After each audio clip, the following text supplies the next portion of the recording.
بسم اللہ الرحمن الرحیم۔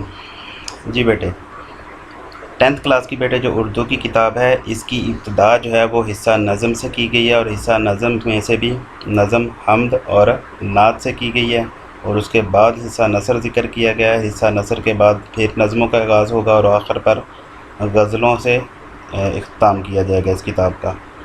تو جس ترتیب سے کتاب نے اس کا آغاز کیا، ہم لوگ بھی اسی ترتیب کو ملحوظ خاطر رکھیں گے، اور نظم حمد اور نعت سے ہی کتاب کی ابتدا کریں گے، تاکہ کتاب کی ابتدا بھی ہو سکے، اور ابتدا بھی اللہ کے نام سے ہو سکے، اللہ کی حمد سے ہو سکے، اور اس کے بعد اللہ کے نبی کی تعریف ذکر کی جا سکے۔ تو آئیے نظم حمد کی طرف بڑھتے ہیں۔ لیکن بیٹے اس سے پہلے کہ ہم لوگ نظم شروع کریں، نظم کی ابتدا کریں، تو نظم کی ابتدا سے پہلے ہم اس کے جو مصنف ہیں، اس کے جو شاعر ہیں، حفیظ جلندری، ان کا تعارف پڑھیں گے، تاکہ آپ لوگوں کو پتہ ہو۔ یقیناً آپ لوگوں کو پتہ ہے کہ ایم سی کیوز میں اس میں سے ایم سی کیوز آتے ہیں امتحانی پرچہ میں سے، جیسے 9th میں آیا کرتے تھے، بالکل اسی ترتیب میں 10th میں بھی ایم سی کیوز آئیں گے۔ تو آئیے اس کے تعارف کی طرف بڑھتے ہیں۔ تو سب سے پہلے بیٹے آپ لوگوں نے یہ چیز ذکر کر یاد رکھنی ہے کہ اپنے سامنے اپنی بک رکھ لینی ہے، اور ایک پینسل لے لینی ہے آپ لوگوں نے، تاکہ آپ لوگ جتنے بھی ایم سی کیوز ہیں اس میں آنے والے، ان کو اچھے انداز میں انڈر لائن کر کے یاد کرنے والے بن سکیں۔ تو سب سے پہلے جو لکھا گیا ہے وہ ہے ان کی تاریخ پیدائش ہے اور تاریخ وفات ہے، اور آپ لوگوں کو پتہ ہے کہ تاریخ پیدائش اور وفات جو ہے یہ ایم سی کیوز میں پوچھی جا سکتی ہے۔ تو حفیظ جلندری ان کا نام تھا۔ 1900 میں پیدا ہوئے، سن 1900 میں پیدا ہوئے، اور 1982 میں ان کا انتقال ہوا، 1982 میں ان کا انتقال ہوا۔ محمد حفیظ ان کا اصل نام تھا۔ اصل نام کیا تھا؟ محمد حفیظ۔ اور حفیظ تخلص اختیار کیا اپنا۔ تخلص کیسے کیا رکھا اپنا؟ اپنے نام ہی کو تخلص کے طور پر استعمال کیا۔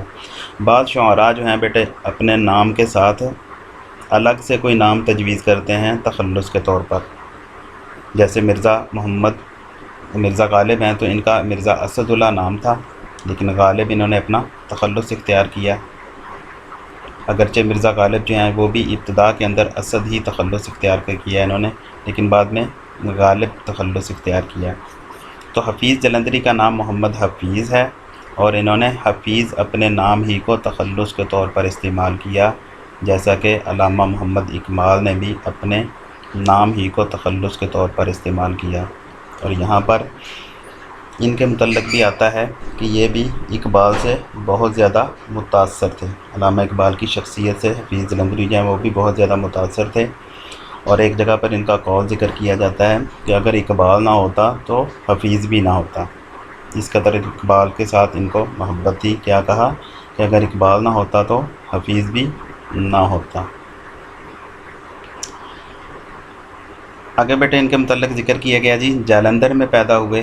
جالندھر یہ انڈیا کے ایک شہر کا نام ہے، جیسے ہم لوگ فیصل آباد کے اندر رہتے ہیں، آپ لوگ جڑاوالا میں رہتے ہیں، کوئی لاہور کے اندر رہتا ہے، کوئی کسی بھی علاقے کے اندر رہتا ہو، تو اس علاقے کی طرف نسبت کی جا سکتی ہے۔ میں فیصل آباد میں ہوں تو میں خود کو فیصل آبادی کہلاؤں گا، اور لاہور کے اندر رہنے والا لاہوری کہلائے گا، آپ لوگ جڑاوالا میں ہیں تو جڑاوالوی کہلائیں گے۔ تو اسی ترتیب سے یہاں پر حفیظ جلندری نے اپنے نام کے ساتھ اپنے علاقے کی نسبت کی، حفیظ جلندری کہلائے۔ جالندھر میں پیدا ہوئے، ابتدائی تعلیم وہیں حاصل کی۔ گھریلو حالات سازگار نہ تھے، گھریلو حالات مناسب نہیں تھے ان کے، مالی طور پر کمزور تھے، اس لیے تعلیم ادھوری رہ گئی۔ تعلیم کیا ہے جی؟ ادھوری رہ گئی۔ شعر و شاعری کا فطری ذوق رکھتے تھے، شعر و شاعری کا فطری طور پر ذوق رکھتے تھے، قدرتی طور پر ان کے اندر شعر و شاعری کی صلاحیت جو ہے وہ بچپن ہی سے موجود تھی، چنانچہ بچپن ہی میں شعر کہنے لگے۔ ان کے متعلق بیٹے آتا ہے کہ تقریباً 11 سال کی عمر میں شعر کہنا شروع کر دیے تھے انہوں نے، صرف اور صرف 11 سال کی عمر میں انہوں نے شعر کہنا شروع کر دیے تھے، اس قدر ان کو شعر و شاعری سے شغف تھا، محبت تھی، لگاؤ تھا۔ مولانا غلام قادر گرامی کی شاگردی اختیار کی۔ مولانا غلام قادر گرامی جو ہیں یہ فارسی کے مشہور شاعر ہیں، فارسی زبان کے مشہور شاعر ہیں مولانا غلام قادر گرامی۔ ان کی انہوں نے شاگردی اختیار کی۔ آگے کہتے ہیں جی مختلف ادبی رسائل میں لکھتے رہے، مختلف ادبی رسائل میں لکھتے رہے، مشاعروں نے انہیں شہرت دی۔ مشاعروں کے اندر جس وقت جانا شروع کیا تو اس وقت ان کو خاصی شہرت ملی ان مشاعروں سے۔ مختلف سرکاری محکموں سے وابستہ رہے۔ 1947 میں پاکستان چلے آئے۔ جیسے ہی پاکستان کا قیام ہوا تو اس وقت 1947 میں یہ پاکستان چلے آئے اور 1982 میں 1982 میں لاہور میں فوت ہوئے۔ ان کا مزار اقبال پارک میں مینار پاکستان کے قریب واقع ہے۔ لاہور میں ہی مینار پاکستان کے قریب ان کا جو ہے مینار جو ہے وہ مینار پاکستان کے قریب ان کا مزار واقع ہے۔ تو ابھی بیٹے ہم لوگوں نے ایک پیراگراف پڑھا ہے، تو آپ لوگ یہاں پر دیکھ سکتے ہیں کہ کتنے قسم کے MCQs یہاں پر ذکر کیے جا چکے ہیں۔ میں ان کو رپیٹ کیے دیتا ہوں۔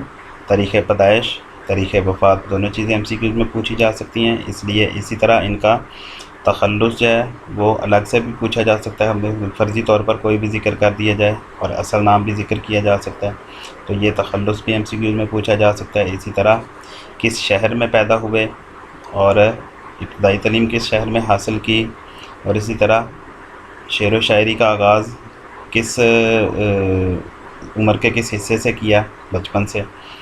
شاعری کے اندر شاگردی کس کی اختیار کی، مولانا غلام قادر گرامی کی۔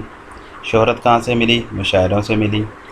اور اسی طرح پاکستان کب آئے تو 1947 کے اندر، جیسے ہی پاکستان کا قیام عمل میں آیا تو اس وقت پاکستان میں آ گئے۔ ان کی وفات 1982 میں ہوئی، لاہور میں انتقال فرمایا اور مینار پاکستان کے قریب ہی ان کا مزار اقبال پارک میں مینار پاکستان کے قریب واقع ہے۔ تو یہ تھا بیٹے اس کا ابتدائی حصہ اس پیراگراف کا، ان کا تعارف کا۔ آئیے آگے بڑھتے ہیں۔ جی بیٹے آگے کہا جا رہا ہے جی کہ زبان کی صفائی اور سادگی، زبان کی صفائی اور سادگی، سوز و گداز اور موسیقیت ان کے کلام کی نمایاں خوبیاں ہیں۔ تو ان کے کلام کی خوبیاں بیان کی جا رہی ہیں کہ ان کے کلام کے اندر کیسی کیسی خوبیاں تھیں، تو وہ ذکر کیا گیا ہے کہ زبان کی صفائی اور سادگی، سوز و گداز۔ سوز و گداز بیٹے سوز کا لفظی معنی ہوتا ہے درد، اور گداز کا لفظی معنی ہوتا ہے نرمی، ملائمت، یعنی کہ یہ کیفیت ہے کہ ان کے کلام سننے کے اندر دل نرم ہو جاتا ہے، موم ہو جاتا ہے، نرمی آ جاتی ہے۔ تو زبان کی صفائی اور سادگی، سوز و گداز اور موسیقیت ان کے کلام کی نمایاں خوبیاں ہیں۔ پاکستان کا قومی ترانہ ان کی باعث فخر تخلیق ہے۔ یہ انتہائی اہم MCQs ہے، اور ان کی سب سے شہرت کی جو وجہ بنی وہ سب سے زیادہ یہی تھی کہ پاکستان کا قومی ترانہ جو ہے انہوں نے تخلیق کیا۔ یہ جو آپ لوگ پاک سرزمین شاد باد پڑھتے ہیں، یہ حفیظ جلندری کا تحریر کردہ ہے۔ انہوں نے دیگر بہت سی قومی نظمیں بھی لکھی، حفیظ جلندری ایک قادر الکلام شاعر تھے۔ حفیظ جلندری ایک قادر الکلام شاعر تھے۔ قادر الکلام کہا جاتا ہے کلام پر قدرت رکھنے والے، ماہر۔ انہوں نے مختلف اصناف سخن میں طبع آزمائی کی۔ اصناف سخن شاعری کی قسمیں، اصناف صنف کی جمع، صنف کہتے ہیں قسم کو اور سخن کہتے ہیں کلام کو، شاعری کو۔ تو شاعری کی جتنی قسمیں ہیں ان سب میں انہوں نے طبع آزمائی کی، طبیعت کو آزمایا۔ تو جیسے انہوں نے بریکٹ کے اندر ذکر کیا ہے وہ شاعری کی قسمیں کون کون سی ہیں، مثنوی، گیت، غزل اور نظم وغیرہ۔ مثنوی بیٹے یہ بھی ہے نظم کی ایک قسم ہے جس میں مسلسل کوئی بات بیان کی جاتی ہے۔ ہاں اس میں یہ چیز ہوتی ہے کہ اس میں ہر شعر کا قافیہ جدا ہوتا ہے، لیکن ہر شعر کے دونوں مصرے ہم قافیہ ہوتے ہیں، اور اشعار کی تعداد جو ہے وہ بھی مقرر نہیں ہوتی۔ اسی طرح آگے بیٹے ان کی تصانیف ذکر کی گئی ہیں۔ شاہ نامہ اسلام ان کی ایک قابل قدر تخلیق ہے۔ یہ اردو کی قومی، ملی اور رزمیہ شاعری میں عمدہ اضافہ ہے۔ رزمیہ شاعری بیٹے کہا جاتا ہے ایسی نظم جس میں جنگی داستان بیان کی جائے، بیان کی جائیں۔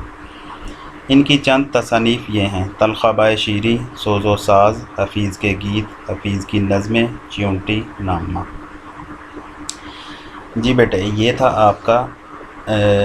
آپ کی پہلے چیپٹر کی نظم جو ہے، نظم حمد کا کے مصنف کا تعارف، شاعر کا تعارف۔ امید کرتا ہوں آپ لوگوں کو سمجھ آ چکا ہوگا۔